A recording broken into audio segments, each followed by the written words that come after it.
All right, thank you very much. Welcome to the Fermilab track of HTCondor Week. And you guys are very, very used to this picture by now. Anyway, I'm here today to talk to you guys about transitioning users to SciToken and getting them closer to HTCondor with Jobsub Lite. Those of you who've worked with Fermilab and have heard us talk about Jobsub a lot, you'll appreciate the fact that we want to get closer to HTCondor and not keep building wrappers. So I'll be talking about a background on the Jobsub project, what it is, and the issues we ran into leading up to this work, what Jobsub Lite is, the using tokens in Jobsub Lite and how we use SciTokens there, the general adoption of Jobsub Lite, and talking about just in general transitioning from an old infrastructure to a new infrastructure, the good things and the bad things that we ran across, and the lessons that we've learned so far. All right, so a couple of decades ago, many intensity frontier experiments at Fermilab had their own wrapper scripts that were written on top of HTCondor, and these were very, very, very disparate scripts. And so the FIFE project was conceived, and the Jobsub project within that, to unify these wrappers and the infrastructure, the software stack, to provide a common job submission interface on top of HTCondor, and to, while doing that, provide load balancing, high availability, credential management, job log management, amongst the multiple SCED cluster that we have there. So we first had this Jobsub tools piece of software, and then for the last decade, we've been running a Jobsub client, Jobsub server pairing. And the Jobsub client was generally installed on the experiment submit nodes, and the Jobsub server, along with the HTCondor SCED, was run on a separate machine, and we had 3 of those in our cluster. And the interaction between the two was mediated via REST API. And that led to this lovely infrastructure here, of which we had to worry about all of this stuff as code developers. So the problems that arose from this is that, first of all, we were yes people. Being way too permissive with feature requests meant that it led to a lot of code customization for the different experiments because they all had their way of doing each particular thing. That led to a lot of gotchas and unexpected code behavior. And there were, in fact, too many ways to do what were essentially the same operation. An example is tarball upload. I actually had to present to experiments when we were talking about this, a table of 8 different ways to upload a tarball with slightly different things from each one, which is not good.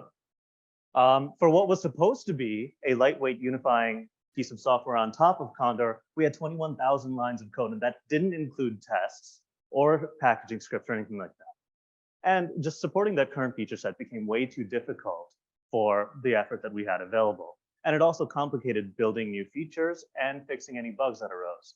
So we decided to take advantage of the transition of the OSG organization to SciToken authorization and HTCondor dropping internal proxy authorization to rewrite the whole Jobsub software stack. And that also helped us neatly avoid the issues with proxies that have been discussed ad nauseum here. Namely, you have examples of users that can accidentally, within a batch job, delete large swaths of data. This actually happened to us, and recovering that was not fun. Thankfully, I'm not the one who had to do that. All right, so Jobsub Lite. Jobsub Lite is a new piece of software written in Python for job submission and monitoring, and is built directly on top of HTCondor. We tried to keep the most used pieces of the old Jobsub client and strip out the unnecessary parts so we could really focus our interface. It's client only, that is installed on the experiment submit nodes. And we have our Jobsub counterparts to the Condor commands like Jobsub submit, Jobsub queue. And currently we submit jobs with both proxies and tokens. That's only for this transitional period because we have some experiments that use storage elements that still will not support tokens yet and won't for the next couple of years. But we hope to phase out proxy obtaining eventually. And then we submit our jobs remotely to the SCED, and I'll be talking more about that in a bit because we did run into issues there. So what happens in Jobsub Lite? We take a user command, we find the SCEDs in the cluster that experiment or user can submit to. And then for a submission case, we convert that user command to a Condor JDF and then use Condor submit to submit the job. For other commands, we'll get the correct credentials and convert that user command to the appropriate Condor command, and then just go ahead and run that. So for example, this Jobsub Q command becomes this Condor Q command. Oops, did the laser pointer by accident. The idea here again was to keep Jobsub light. We wanted to keep this very, very lightweight. And so in order to do that, we also provide even lighter, I'm using the word light a lot, Condor executables as well. So we wrap Condor submit and Condor Q as well and provide that to the users. I'll speak more on that next slide, actually. We also provide DAG submission through a Jobsub submit DAG executable. And we do this because we know that given that for the last decade, users have gotten used to using Jobsub in that interface at Fermilab. And we know that most users will probably continue to do so. What we really wanted to do with this rewrite, besides making our lives easier with a more maintainable software stack, was also to push these more advanced use cases that led to unnecessary feature requests to Condor and make users, train users in getting used to using Condor for those cases. And to help with that, we actually have an option in Jobsub Lite or Jobsub Submit, where we actually just generate the Condor JDF, hand it to the user and say, okay, now you can take this, tweak it as you want, and then use Condor Submit to go ahead and submit that. Let me just take a quick aside and talk about the Condor wrappers that we've got. We actually got this idea from Farouk and his work with the CMS LPC. And basically what they are very, very lightweight wrappers on top of Condor Q, Condor Submit, things like that. And all they do is parse a couple of arguments, really just to get the correct credentials, and then hand the rest of the work over to Condor. So this looks very familiar. This Condor Q command, which is our wrapped Condor Q, and the path in a user environment will point to this, becomes the same Condor Q command you saw last slide. All right, quick note on our infrastructure here and what Condor versions we've been using. So during development, because of timing and what Condor was available, we were using Condor 9 on our schedules. And now in production, we're using Condor 10.03. We currently are deploying with shared schedules. That is, these access points are available to be used by multiple experiments. We do plan on transitioning to a hybrid model whereby some experiments will have their own access point and other experiments, other of these access point schedules will be shared amongst multiple experiments. Our submit nodes are mostly running 9.0.17 right now, and it's nice to note that Condor 9, Condor 10 mix there isn't actually a mismatch. They work well together, but we are planning to upgrade them to 10 soon. We just haven't gotten around to that yet. And so this is what the new infrastructure looks like. And what I want to draw your attention to here, from an operational standpoint, is that we as developers really only have to worry about this little part right here. The rest of it is now Condor and other utilities. We also do have, we also here have Condor Submit, our Condor Queue, and then there's also Condor Vault Store there that also mediates the credential management. So with that, let's actually talk about tokens and our authentication and authorization. So this is how we do this for the 5 experiments at Fermilab. We use HTGetToken by Dave back there to obtain Vault and Bearer tokens.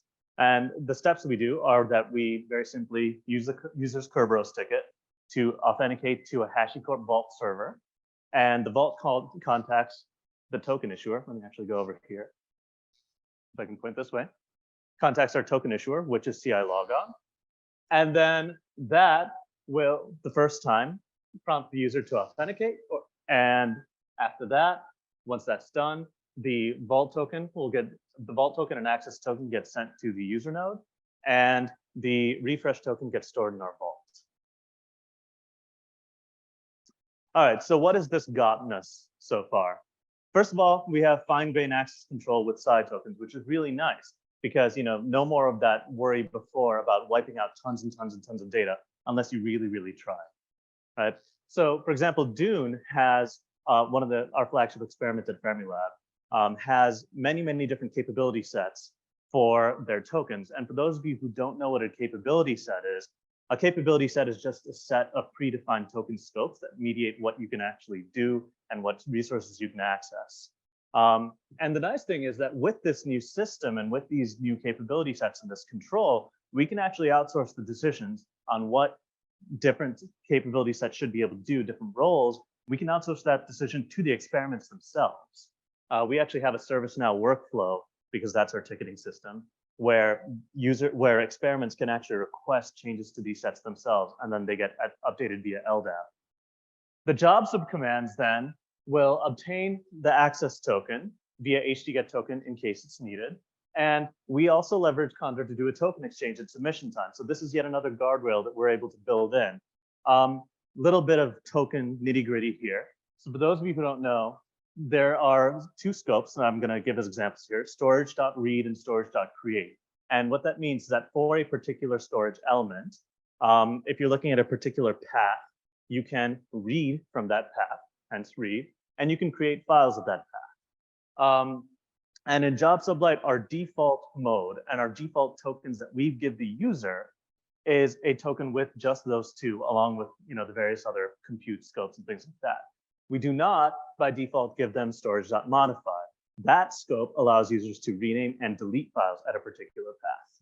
And users have to specifically request tokens that have that scope in order to get them. And this is one way that we put guardrails around job submission and make sure that you don't have a job that accidentally wipes out tons and tons of data, for example. And this is all made possible via Condor's token exchange mechanism, which has been really, really handy for us. All right, so a little aside here. Previously, we had a service that we ran at Fermilab with X509 proxies that was called the Managed Proxy Service. And the reason that this came about was because users, and actually experiments, requested that they have a credential on their submit nodes ready to go all the time that would get refreshed. And so they requested that when we transitioned to tokens, they would not be able to live if we did not provide the same thing with tokens. So we did.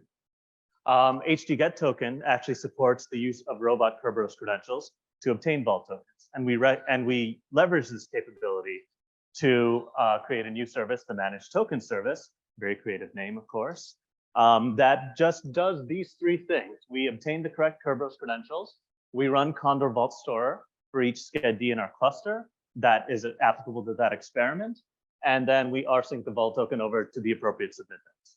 And because, again, these tokens are much, much more focused in on what they're allowed to do, this is a much safer way than the previous managed proxy. This is a much more secure thing than the previous managed proxy service. From the user side, this looks really nice because all they have to do is they don't even have to authenticate, because when we onboard them, we'll actually do that initial step with the token issuer ourselves. And the push vault token that's now sitting on their submit node is used then to get a shorter lived bearer token. So from the user's point of view, they just simply set the cred key in the environment, which tells HTGetToken where the refresh token is in the vault. And in the Jobsub command, they simply pass a flag saying, this is my capability set. And this has been running in production since last November with very, very few issues, I'm happy to say. All right, let's talk about what we've learned now. So this is a graph that shows the number of jobs that were submitted per week since the beginning of the year, using, in the top left, Jobsub client, the old system, and on the right, Jobsub Lite. And so there are a few lessons we can learn from this. So I want to spend a minute here. First of all, here was GA at the end of January, beginning of February. What we can see is that when we went live, there's a bit of an uptick, but not a huge ramp up that we're hoping for. In fact, even when we made Jobsub Lite the default way of submitting jobs as opposed to Jobsub client, we did not see a huge uptick. That didn't start until March. And the reason why that didn't start there is because that's when we started working one-on-one, one-on-two with the experiments, really, really helping them transition their workflows from one system to the next, working through their worries about tokens and things like that. And so that was a very important lesson for us to learn, is that even if we think we did everything right, you still have to sell this to your user base. And just to bookend that, we actually disabled Jobsub client at close to the end of May. So submissions were not possible anymore using the old system, just job management. So your Jobsub queue, Jobsub RM, that sort of thing. And then as of about 2 weeks ago, we are now running all Jobsub Lite for the 5 experiments. All right, so good news and bad news. The good news is that users now have full access to the Condor commands and their Condor JDS. So no passing through constraints through Jobsub, which involve lots and lots of backslashes and trying to figure out how to escape this character here and that sort of thing like that. We don't have to do that anymore because you have the JDFs that you can work with and just edit those. You also don't have to wrap Condor DAG commands if you don't want to. And with our more focused interface, we were able to get more users onto Jobsub Lite quicker. Horizontal scaling has also been much easier because we now don't have to worry about a web server that's sitting in front and worry about the round robin DNS when adding a schedule or taking one out or anything like that. It's just add a schedule to the cluster and go for it. So yeah, we started with 1 sched D in production, and we've now scaled to 4, and we can do rolling upgrades because we can set certain sched Ds in downtime, do the upgrade, and then bring them back up. It's very clean like that. For everyone, now including us, is that, again, we have fine-grained control via SciTokens. There's a lot less code than before. And that means that it's easier to fix bugs and add the small amount of features that we want to at this point. But we've had to be very strict about those feature requests because obviously being strict about those feature requests means that it decreases our support load. And again, it helps us drive home our message that if you really want to do this, go use Condor because it's already got the knobs you need to do what you need to do. So now let's talk about the bad news. We did run into a bunch of infrastructure issues in sort of that January to March timeframe of this year. And so here are a couple of examples of those. First of all, if the cred had issues talking to the vault, there was oftentimes not enough info in the logs to actually take action. You would see something like token expired, but then nothing about why that actually happened. So this is the example that I've got here. If the token expired in the credmon in certain cases, again, remember, we're running multiple sched Ds, jobs would just fail to start and the users wouldn't be notified and we wouldn't be notified until the jobs weren't held because the shadow kept trying to get started over and over and over again, hundreds, thousands of times. And thankfully that was fixed in 10.03. So thank you, Condor team. These kind of issues led to led to duty cycle issues on our sched Ds. For example, the above token issue. And because we don't have a Jobsub server in front, we kind of had forgotten that we do have to throttle job submissions a little bit. But thankfully, tweaking these couple of knobs helped us get things under control, shall we say. And again, I just wanted to say thank you to the Condor team for really, really helping us fix these and assisting with helping on these issues. So now let's talk about the bad news when it comes to a policy standpoint and a deployment standpoint. One big thing that we did wrong was we didn't have our monitoring fully set up before we went live with Jobsub Lite. It came about a month later. And the problem was, people had gotten very used to FifeMon and how robust it was. And many of you have seen Kevin's previous talks, Kevin Retzky's talks at Condor Week before. They'd gotten used to that and we didn't have it ready for the transition in time. And we made the decision, you know what, let's just go live. People will be okay with it. And they weren't. And that led to a lot of resistance to adoption. Also, because we were doing remote submission with the spool option, the jobs didn't by default leave the queue because we didn't have those knobs set. And so FifeMon, which relied on that, on jobs leaving the queue, because we read from Condor history for that, didn't have proper monitoring in place. That got fixed and people are now happy, but there was definitely a lot of pain points in that February to March timeframe. There was a general resistance to adopting tokens because, as Bruno and Namrata have talked about, why change things when they work? And users definitely gave us that story as well. X509 proxies work. I can do whatever I want to. Why should I move to tokens? And we, of course, the way we got around that was we had to, of course, work with users, work with the power users, especially in the experiments, to really get them across that line. And we've had to be strict about feature requests, which, of course, leads to uncomfortable conversations when you're trying to tell someone no. All right, so to sum up then here, what are the lessons that we learned? First of all, inertia is real, right? Getting people to move from an old system to a new system is very, very difficult if there's no real impetus for them to go that way.